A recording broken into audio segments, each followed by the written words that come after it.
Class 10th maths अध्याय 10 है वृत्त। इसमें एक एक नंबर के 2 प्रश्न आएंगे और एक प्रश्न 3 नंबर का आएगा। DPI द्वारा जारी की गई क्वेश्चन बुकलेट से ये ऑब्जेक्टिव मैंने लिए हैं, इनको मैं हल करने जा रहा था। ये सारे बुक में हैं और यहाँ पर दिए हैं, अपन देख रहे हैं।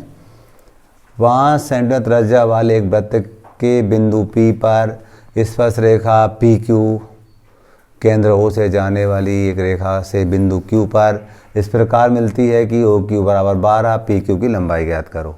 हम इसके लिए सबसे पहले एक चित्र बनाते हैं, उसके माध्यम से करेंगे।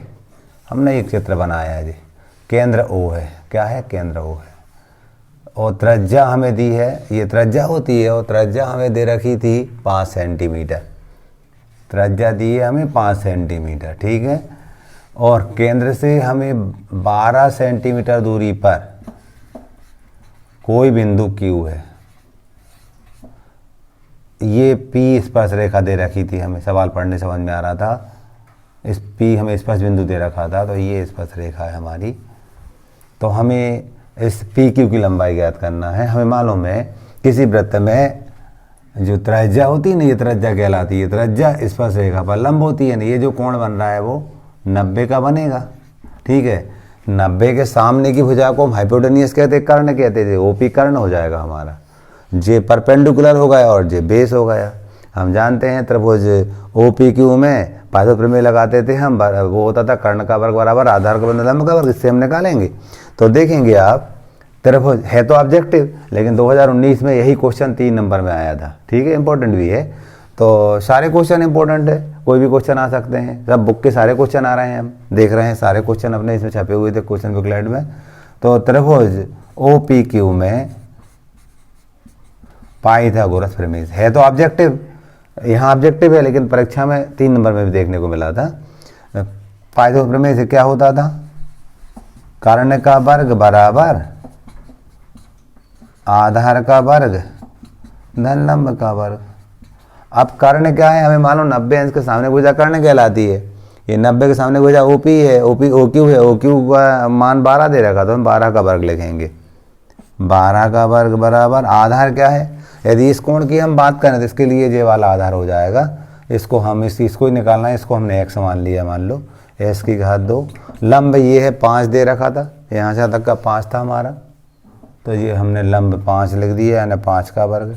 हम जानते हैं 12 का 12 में गुणा करें 144 होता है, बराबर x की घात 2। 5 का 5 में करेंगे 25 होता है। यहाँ 144 25 डालेंगे ऋण 25 बराबर x की घात 2, घटाएंगे तो 119 बराबर x की घात 2। तो x बराबर आ जाएगा करनी के अंदर 119। यदि ये 3 नंबर में आता है तब भी हमें ऐसा करना पड़ेगा, और 3 नंबर में नहीं आता तब भी याद तो रख नहीं सकते, करके देखना पड़ेगा हमें, ठीक है। तो ये इसका उत्तर होगा हमारा ये वाला दा, करनी 119 सेंटीमीटर, ठीक है। अगला क्वेश्चन इसी टाइप का मिलेगा हमें। अगला क्वेश्चन क्या था हमारा? एक बिंदु Q से एक वृत्त पर स्पर्श रेखा की लंबाई 24 सेंटीमीटर है। Q की केंद्र से दूरी 25 है। चित्र इसी टाइप से चलेगा, सवाल इसी टाइप से होगा हमारा।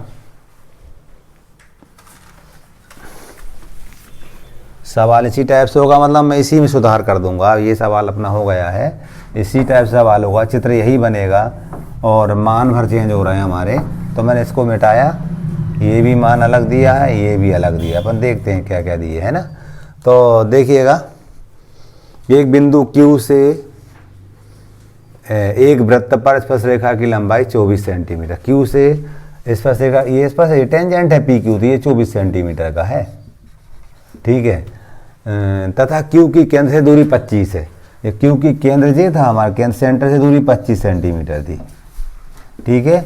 हमें क्या करना है? इसकी त्रिज्या निकालना है, इसको R मान लिया। तो वो कह रहे हैं कि वृत्त त्रिज्या क्या होगी, क्लियर। तो अब समझ में इसमें भी आ रहा है कि ये 90 के सामने का कर्ण है, तो 25 का वर्ग लिख देंगे यहाँ। आधार हम ये 24 मानेंगे, 24 की घात 2, और लंब हमारी R, तो R की घात 2 लिखेंगे। अभी क्या वैसे ही है, चित्र वही बना जो पिछले में बना था हमारा।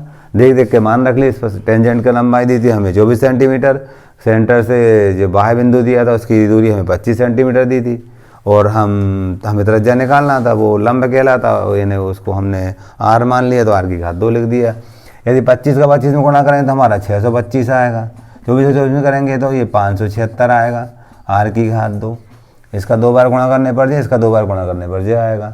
आगे हम 625 ऋण 576 बराबर आर की घात 2 घटाएंगे तो 15 में से 6 करना 49 बचेंगे जी, और यहाँ पर 11 में 7 का 4 बराबर आर की घात 2, तो आर की घात 2 बराबर 7 की घात 2, आर बराबर 7 आया। तो ये 7 सेंटीमीटर इसका उत्तर होगा, ये आ वाला इसका उत्तर होगा। क्लियर? हम इस टाइप से करेंगे वर्णात्मक, तभी उत्तर पे पहुंच पाएंगे हम। ठीक है, आगे चलिएगा। क्वेश्चन नंबर हमारा आता है तीसरा। यदि एक बिंदु P से O केंद्र वाले किसी वृत्त पर PA और PB स्पर्श रेखाएं परस्पर 80 अंश के कोण पर झुकी हुई हो, तो POA के बराबर क्या होगा, इनमें से बताना है हमें। तो हम क्या करेंगे, सबसे पहले इसके लिए भी एक चित्र बनाएंगे और चित्र बना के करेंगे। देखिएगा, एक वृत्त दे रखा था और उस वृत्त में 2 स्पर्श रेखाएं दे रखी थी, और दोनों स्पर्श रेखाएं हम कहते हैं 80 अंश के कोण पर झुकी हुई है। तो हमने ये वृत्त बनाया। ठीक है, कोई बाह्य बिंदु ले लिया, एक बिंदु P से, ये बिंदु बाह्य बिंदु हमने P ले लिया, एक स्पर्श रेखा हमारी J वाली है और एक स्पर्श रेखा हमारी J है। ठीक है, ये केंद्र उसका O कह रहे हैं, तो कह रहे हैं केंद्र O है हमारा। ठीक है, PA PB स्पर्श रेखा है, J PA है मान ले रहे हैं हम, और J वाला हमारा PB है। ये 2 स्पर्श रेखा हैं और दोनों एक दूसरे से 80 अंश के कोण पर झुकी है। ये कोण कितने का दे रखा हमें, 80 अंश का लिखा ना, दोनों जो टेंजेंट है एक दूसरे से 80 अंश के कोण पर झुकी हुई हैं। ठीक है, अब हमें क्या करना है ज्ञात, POA ये ज्ञात करना है। ठीक है, हम जानते हैं ये कोण 90 अंश का होता है। ठीक है, क्यों होता है हम जानते हैं, स्पर्श रेखा त्रिज्या पर लंब होती है, रेडियस ये रेडियस है और ये टेंजेंट है, एक दूसरे को 90 का एंगल बनाती है, है ना। ये 90 का होता हमेशा, ये 90 अंश का हो गया।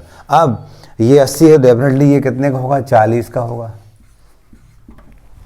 क्लियर? तो हम लिखेंगे त्रिभुज OAP में क्या लिखेंगे, ये तो 90 का है हमारा, 90 धन 40 धन कोण कौन सा चाहिए हमें, POA कोण POA बराबर 180। हम जानते हैं किसी ट्रायंगल के तीनों एंगलों का योग 180 अंश होता है, इस बात का यूज किया।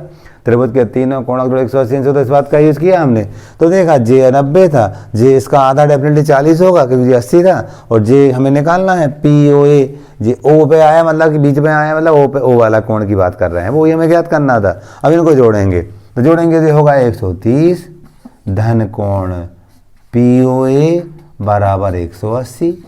तो कोण POA बराबर 180 ऋण 130 घटाएंगे तो कोण POA बराबर, तो ये घटाए तो 50 अंश बचा।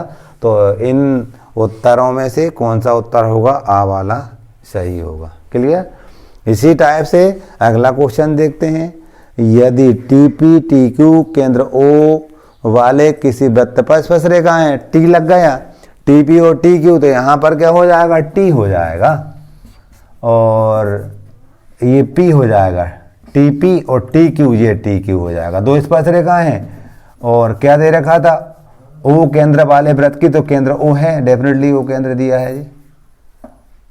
बाद में इसको कोण वगैरह बना देंगे, यहाँ पर ये हमें O केंद्र दिया है। ठीक है, ये सारी बातें हम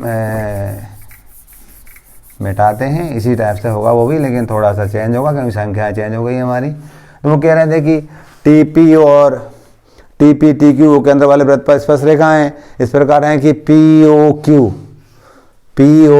कौन सा वाला, J POQ ये कितने का है, 110 अंश का। ये वाला कोण 110 अंश का है। ठीक है, कौन सा निकालना है, PTQ J कोण निकालना है। ठीक है, इस कोण को हमें x मानना, कुछ भी मान सकते हैं, PTQ निकालना है। हमें मालूम है चतुर्भुज के चारों कोणों का 360 अंश होता है, उस बात का यूज करेंगे हम। तो हमें मालूम था स्पर्शरेखा त्रिज्या पर लंब होती है, ये वाला जो कोण है वो तो 90 का है, ये वाला जो कोण है वो भी 90 का होगा, क्योंकि जे त्रिज्या हो जाएगी और जे स्पर्शरेखा हो जाएगी। हम जानते हैं स्पर्शरेखा त्रिज्या पर लंब होती है, तो ये 90 का, ये 90 का, 110 का, इसको निकाल सकते हैं। हम जानते हैं चतुर्भुज के चारों कोण तो 360 अंश होता है, इस बात का हम यूज कर रहे हैं। तो हम लिखेंगे कोण x धन 90 धन 110 धन 90 बराबर 360। ये चतुर्भुज था ना हमारा PTQO, ये क्वाड्रेरियल है PTQO, इसके चारों कोणों का 360 अंश होता है, इस बात का यूज किया हमने। तो x धन 90 धन 110 धन 90 बराबर 360। इसको करेंगे हम तो कोण x, इसको जोड़ेंगे हम तो 0, 9 और 1 10 और 9 19 को 9 आता है 1, 1 और 1 2 290 बराबर 360। इसको करेंगे कोण x बराबर 360 ऋण 290, x बराबर घटाएंगे 0, 15 में से 16 में से 9 का 7, तो यहाँ 0 70 अंश आया। ये जो कोण हमारा PTQ होगा ना, ये PTQ वो हमारा 70 अंश का होगा। इन उत्तरों में से हाँ देखते हैं अपन, इन उत्तरों में कोई भी उत्तर नहीं दिया है, इन उत्तरों में कोई भी उत्तर नहीं दिया है, कोई ना कोई उत्तर होना चाहिए। कौन सा वाला है? अच्छा यहाँ 70 है, वाई मिस्टेक, वहाँ पर 50 लिख गया हमसे, ये 70 अंश है, ठीक है, ये वाला है, कोई दिक्कत तो नहीं। ये हमने चारों प्रश्नों को देखे, ये चारों प्रश्न ऐसे थे जो 1 नंबर में ऑब्जेक्टिव भी हो सकते हैं और 3 नंबर भी हो सकते हैं। आपको सब प्रकाश तैयार करना है, इनको 1 नंबर में भी तैयार करना है और 3 में भी करना है, वर्णनात्मक भी आपको आना चाहिए, ठीक है। अब बात करते हैं हम रिक्त स्थानों की पूर्ति करो। ये भी प्रश्न वाली शायद पहली वाले के ही हैं सारे क्वेश्चन, है ना। किसी वृत्त की स्पर्शरेखा उसे खालिस्तान बिंदु पर प्रक्षेप करती है, तो एक बिंदु पर स्पर्शरेखा, एक बिंदु पर, यहाँ पर खालिस्तान में आ जाएगा 1, और मैं इसके डिब्बे के अंदर भर दूंगा। ये डिब्बे बना दिए, मतलब ये खालिस्तान में आया है अपना, ठीक है। अगला, वृत्त को 2 बिंदुओं पर प्रक्षेप करने वाली रेखा को हम छेदक रेखा कहते हैं, छेदक रेखा।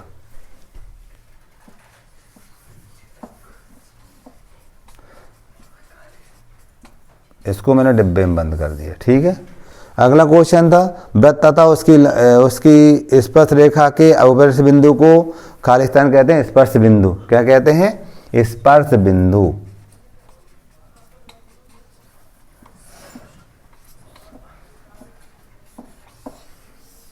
अगला, स्पर्श बिंदु से होकर जाने वाली त्रिज्या स्पर्श रेखा पर लंब होती है। इस टाइप से कोई भी ऑब्जेक्टिव आएगा, इन ऑब्जेक्टिव में से मिलेंगे आपको। 2 ऑब्जेक्टिव आएंगे इस इकाई में से, सर्किल वाले अध्याय में से 2 ऑब्जेक्टिव आएंगे। ऑब्जेक्टिव मैंने सारे देख लिए हैं। अब हम 3-3 नंबर के प्रश्नों को देख रहे हैं। 3-3 नंबर के प्रश्न की बात करते हैं तो 3-3 नंबर के एक ही प्रश्न आएगा केवल। 5 नंबर का जो अध्याय है, और इसके जस्ट बाद हम 3-3 नंबर के प्रश्नों को देखेंगे।